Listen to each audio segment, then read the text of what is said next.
What is sublimation? So you keep something on camphor and you ignite the camphor.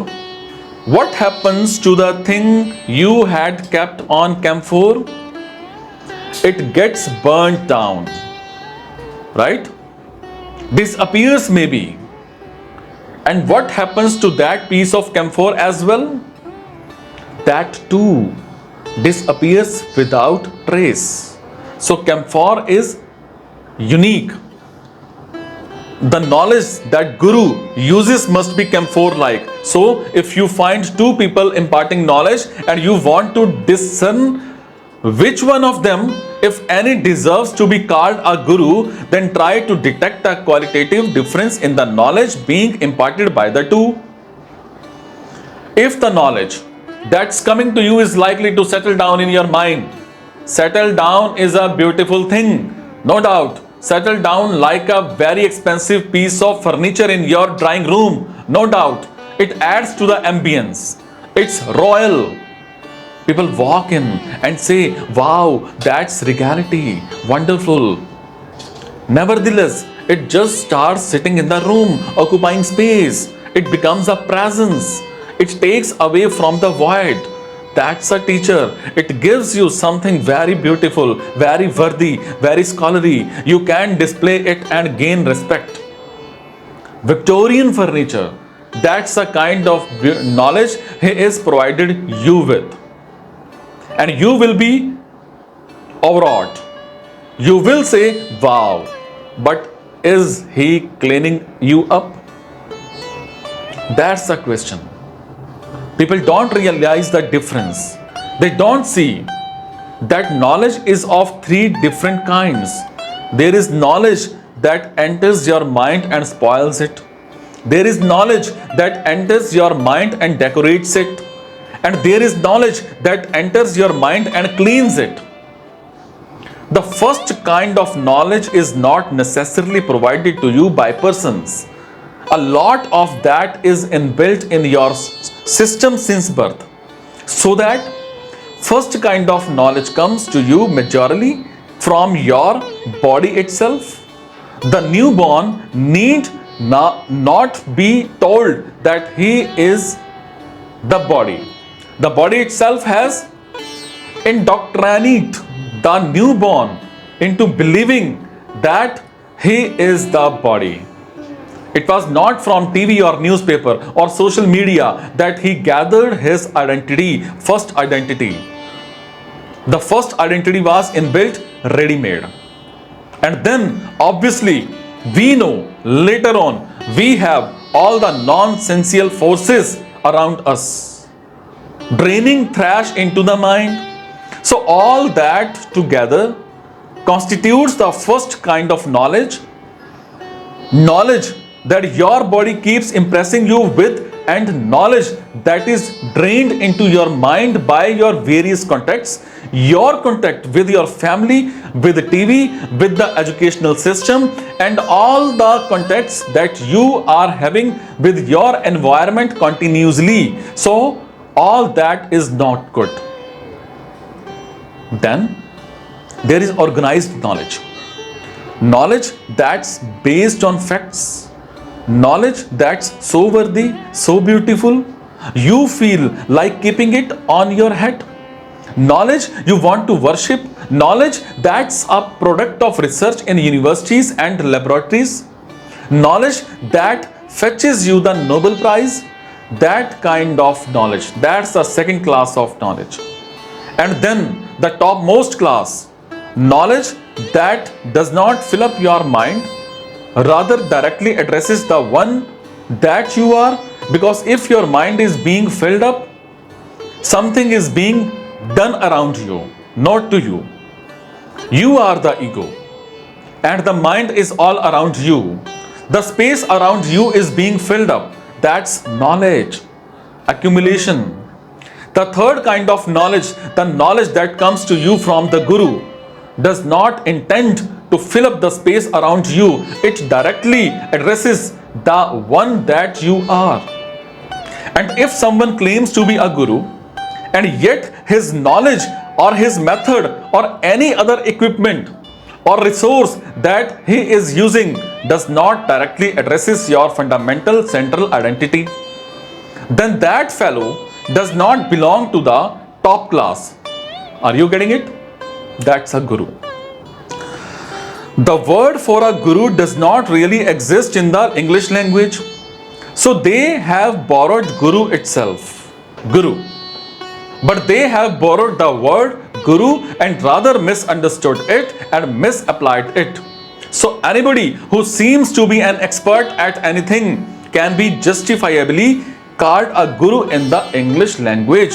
Now that's not the proper usage in spirituality or in Sanskrit. It's not as if there is no word for the guru in the English language. Perceptor, so there, he is a word. There is a word. And sometimes the guru is also called a master. Having built this foundational framework, now please see where Arjuna's suffering lies. He is not recognizing who the real guru is. So the real one is standing right in front of him, very much available, and yet Arjuna is crying, hers for those who are definitely much below and real one. In fact, he is ready to disregard the advice of the real one for the sake of the lower ones. Do you see this? Shri Krishna would have taken it with a pinch of salt, but actually this is some kind of lack of respect towards Shri Krishna. Right in the middle of the Gita discourse, the only disciple that the Guru has is complaining to the Guru, and all his Guru are lined up on that other side. How is the real one supposed to feel? The real one is not supposed to feel anything. He must have a very thick skin. He must be able to bear nonsense and ingratitude of all kind continuously. The whole thing here is that only the real one knows that the disciple is being ungrateful, because the disciple is unconscious. Therefore, the disciple is consciously ungrateful. Therefore, the disciple cannot even be fully blamed for being ungrateful. Now, the teacher is conscious. So, the teacher knows that this one is ungrateful. Arjuna, in his own eyes, is not doing anything wrong. In fact, he feels that he is being wronged by being pushed into the battle. At this moment, he actually holds a bit of a grudge against Shri Krishna. Why are you doing this? Why are you doing this? Do you know? You know one thing. Even that, I would like to say, he must be able to bear nonsense and ingratitude of all kind. Why are you pushing me? Do you want me to kill them? What kind of a heartless warmonger are you? I am a dove. You are a hawk. I am a pigeon carrying the message of the love and amity.